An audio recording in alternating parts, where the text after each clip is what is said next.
Students in class 10th Max NCERT syllabus lesson number 1 la exercise number 1.1 la 6th sum பார்ப்போம். Explain why 7 into 11 into 13 plus 13 and 7 into 5 into 6 into 4 into 3 into 2 into 1 plus 5 or composite number. இது composite number-ஆ நம்ம செய்ய போகிறோம்.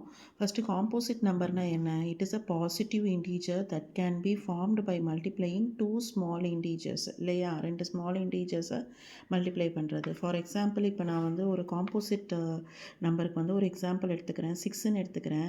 இப்போ 6-ஐ வந்து நம்ம என்ன பண்ணலாம்? 6 into 1ன்னு அது ஒரு ஃபேக்டர் ஆகும். அப்புறம் எப்படி எழுதலாம்? 6-ஐ வந்து 2வும் வரும். அதோட ஃபேக்டர் 3யும் வரும். ஸோ இது காம்போசிட் நம்பர். இப்போ நான் இதுவே வந்து ப்ரைம் நம்பர்னால் என்ன அர்த்தம்? 5ன்றது ஒரு ப்ரைம் நம்பர். 5உடைய ஃபேக்டர் வந்து என்னது? 5ஓட ஃபேக்டர் வந்து என்னது? 5 அண்ட் 1ன்னு வரும் அதோட ஃபேக்டர் இல்லையா? அப்போ இது காம்போசிட் நம்பருக்கும் ப்ரைம் நம்பருக்கும் உள்ள டிஃப்ரென்ஸு. இப்போ நம்ம வந்து இதில் ஃபஸ்ட்டு சம் பார்ப்போம். 7 into 11 into 13 + 13. இப்போ அதில் 13 வந்து வெளியில் காமனாக வெளில எடுத்துக்கிறேன். அப்போ 7 into 11 + 1ன்னு வரும் இல்லையா?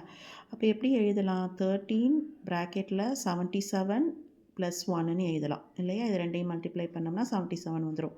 ஸோ 13 into 78ன்னு வரும். இப்போ நம்ம வந்து 78க்கு ப்ரைம் ஃபேக்டர் கண்டுபிடிச்சோம்னா என்ன வரும்? 2 into 3 into 13ன்னு வரும் இல்லையா? 2 into 3 into 13ன்னு வரும் இல்லையா? இன்ட்டு 1னையும் நம்ம எழுதிக்கணும் சரியா? அப்போ இதில் மோர் தென் ஒரு ஃபேக்டர் இருக்கிறதுனால இது வந்து என்னதுனாக்கா ஒரு காம்போசிட் நம்பர் சரியா? இதே மாதிரி தான் செகண்ட் சம் செய்யணும் நம்ம. செகண்ட் சம் வந்து என்னது? இதில் 7 into 6 into 5 into 4 into 3 into 2 into 1 + 5. இந்த 5ஐ வந்து நம்ம என்ன பண்ணலாம்? காமனாக வெளில எடுத்துடலாம். காமனாக வெளில எடுத்தோம்னா என்ன வரும்? 7 into 6 into 4 into 3 into 2 into 1 + 1ன்னு வரும்.